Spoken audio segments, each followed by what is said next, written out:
Fox Business Alert, the White House press briefing currently underway as the default deadline approaches. Negotiators are continuing to work towards a debt deal. Karine Jean-Pierre is saying debt negotiations show, quote, two very different fiscal visions for our country. When asked about the president leaving town, the press secretary replied he can, quote, deal with this issue anywhere.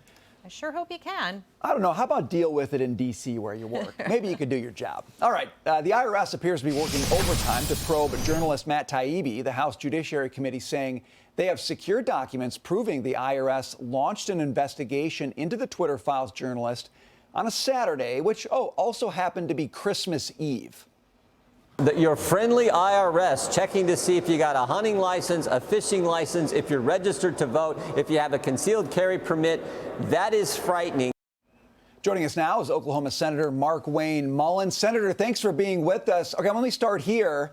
Not only did Taibbi not owe taxes, the IRS actually determined it owed him a refund. This looks to me like a political vendetta. They don't want to give the refund back. What can you do to defund this mess? Because it seems to me to be out of control.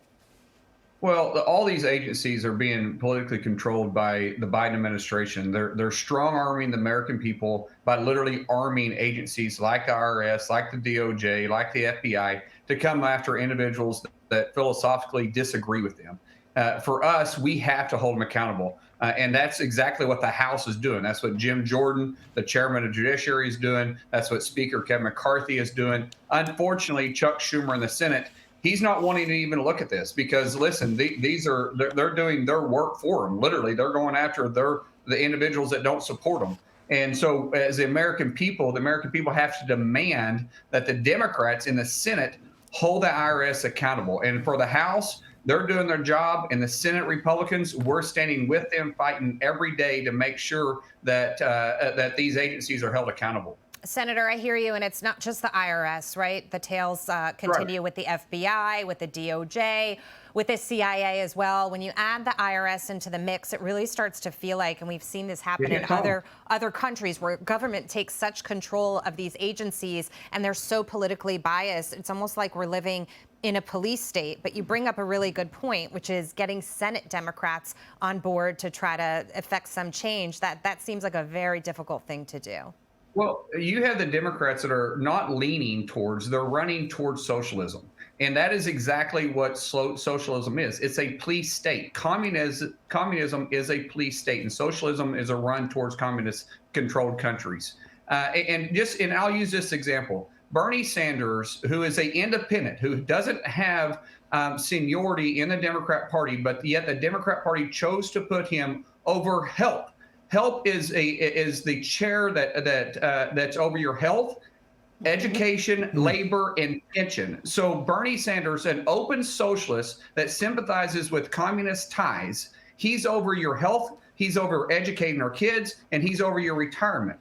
That will tell you how woke, how socialist controlled this Democrat Party is today in Washington, D.C. So it shouldn't be surprising that they're using these agencies to come after innocent individuals. I want to talk about one of those communist adversaries, and it's China. Yesterday, we got news that Microsoft and the NSA are warning that Chinese hackers have attacked critical U.S. infrastructure.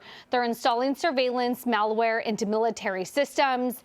And then I was reading here that U.S. officials are now saying that it's actually meant to hurt our efforts so that we can't help Taiwan if China were to go after Taiwan, effectively try to wipe us out so that we can't help Taiwan. How are you thinking about this, and how can we protect ourselves?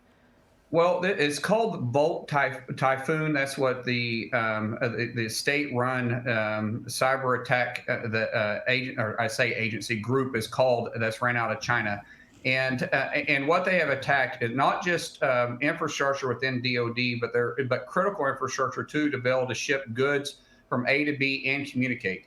And it's very sophisticated. And in fact, if you read what Microsoft put out, they talk about them not using malware. Most of spy devices we detect through malware. They're using access through open portals such as your internet system that you put out for people to go view your company. They're using for resumes. They get into systems that is for contacts to contact individuals specifically, and then they live off the land. And then once they get into your system, they actually don't exit it. When they find critical information, they store it in a file for future purposes. And the point of this is for if we go into a conflict with Taiwan, they want to be able to shut down the ability for us to communicate and to ship and control critical infrastructure issues. It's very, very, very dangerous what Chinese government is doing. And unfortunately, the Biden administration,